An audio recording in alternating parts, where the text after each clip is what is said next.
Ajga, a imaš pelota v kabinah, koga?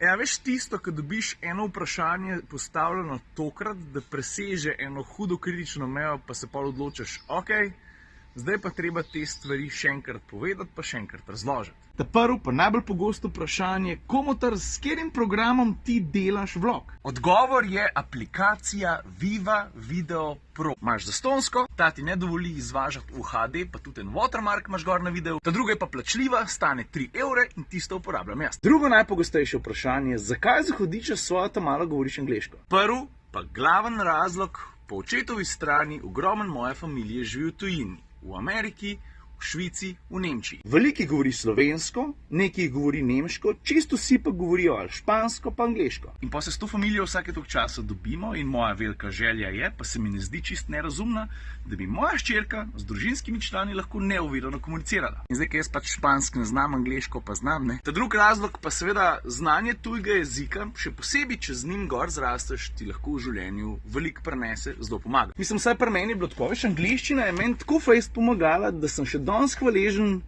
staršem, da so mi dovolili veliko risank gledati, ker tam sem se vse skupaj naučil. Ta tretje zelo pogosto vprašanje je pa povezano z avtomobilsko tehniko, zato sem danes tudi tukaj, ker bom tukaj en avto prevzel. Vse skupaj je pa povezano s pametnim, mislim, boljše rečen, aktivnim tempomatom. Folk v osnovi ve, na kakšen način deluje, zelo redko pa to vidijo v praksi, zato sem danes prišel sem, tega le bom vzel. Prenovljen Qashqai, to smo že imeli, pa ne enkrat, dvakrat. A zakaj sem se za ta avto odločil? Veš, o čem je fora? Rad bi poudaril eno stvar, ne? Jaz te sisteme ponovadi preizkušamo v avtomobilih, ki so razmeroma dragi. In pol folk včasih pravi, komu trdi neki s temi nedosegljivimi avtomobili, ki se mi zdi, da je za ene stvari včasih bolj, da se prikaže v enih takih malo bolj realnih avtomobilih. Še vedno je ta percepcija, aktiven tempomat, to imajo oni te dragi avti. Ja, to je res, ampak ne pozabi, da je to tudi stvar, ki jo ne rabiš plačati maljavžen, tavžent, da ga imaš v svojem avtu. Zato nisem Qashqai, pa jemo se pelat, da razložim, jaz moram avto preškrat, ki je tukaj noter vroče, kot sam satan. A se reče vroče, kot sam satan, vroče, kot v peklu, vroče, kot hudič, ne, to ne. Stari, ta avto je pa čist nov, se mi zdi, da tako lepo diši.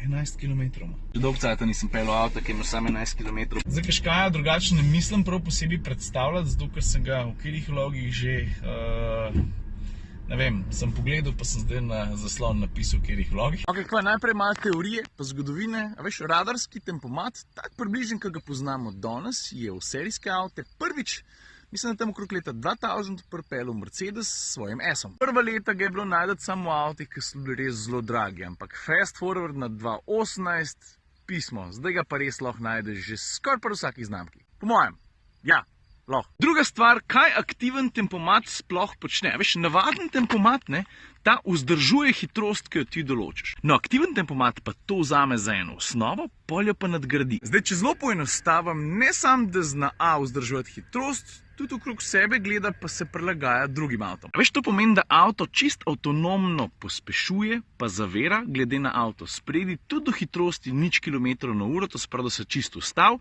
In če avto spredi preko v 3 sekundah spelje, to naredi tudi avto, v katerem si ti, oziroma avto z radarskim tempomatom. V bistvu to ne zna vsak.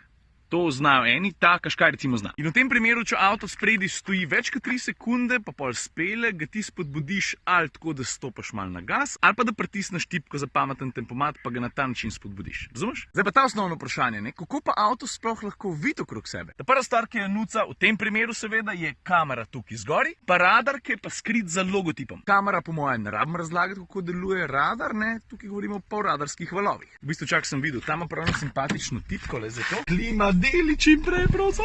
Vidiš, tako zgleda ta tipka, prav narisali so radarske valove.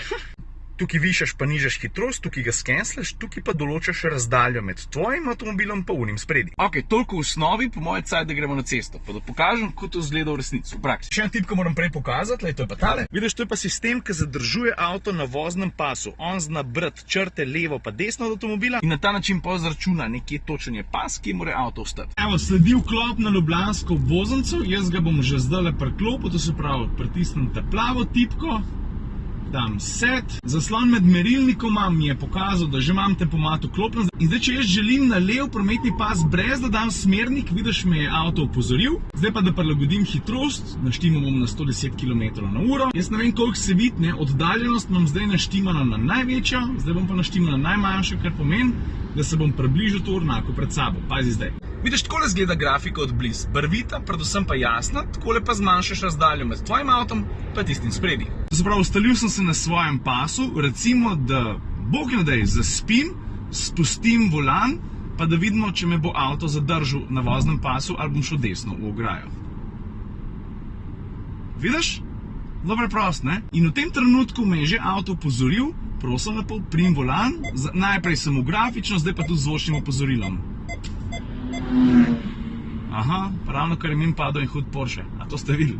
Pa še ena stvar, vsaka avtomobilska znamka ima za aktiven tempomat nek svoj ime, v primeru Nissana, v primeru Qashqaia, pa tudi drugih njihovih avtov se imenuje Pilot Pro ali je Pilot Pro. Pilot, Nissan, to te pa vi povedali. Pa še eno stvar je treba vedeti, zadeva ne deluje samo na avtocesti ali pa na voznici, dobro se obnese tudi v mestu. Evo, vzorčen primer, Celovška, Ljubljana, prepričan sem, da bomo prišli tudi na kakšno rdečo, ker pomeni, da se bo moral avto sam ustaviti. Rdeča luč, avto vse dela, no ja, avto ne dela vsega sam, jaz šoferam, on bo pa zavrl do ustavljanja. Počas pa zbohkam, pravijo. Ok, zdaj pa stojimo več kot 3 sekunde in če stojiš več kot 3 sekunde, potem avto samodejno ne spele, ga moraš ti spodbuditi. Ali tako, da malo stisneš po gasu, ali pa pritisneš tipko reset. Pazi zdaj. Avtobus se premika, gremo. Veš, super. In to je cela znanost radarskega tempomata pa sistema za zadrževanje na voznem pasu. Pravzaprav sistema, ki ga Nissan pri sebi imenuje, tako kot sem rekel, Pilot Pro. Aj ga, imaš pilota v kabinah, koga? Zdaj pa ključno vprašanje, pravzaprav odgovor, a ga priporočam ja, zato ker prvič, če greš na dolgo pot, je to lahko zelo dober pomočnik pri tem, da si ti po dolgi poti manj utrujen, zato ker na vsezadnje avto veliko stvari razmisli namesto tebe, vožnja je lahko zrelaksirana, manj utrujajoča. Ok, jaz sem nazaj, to je bilo to za danes. Ajde.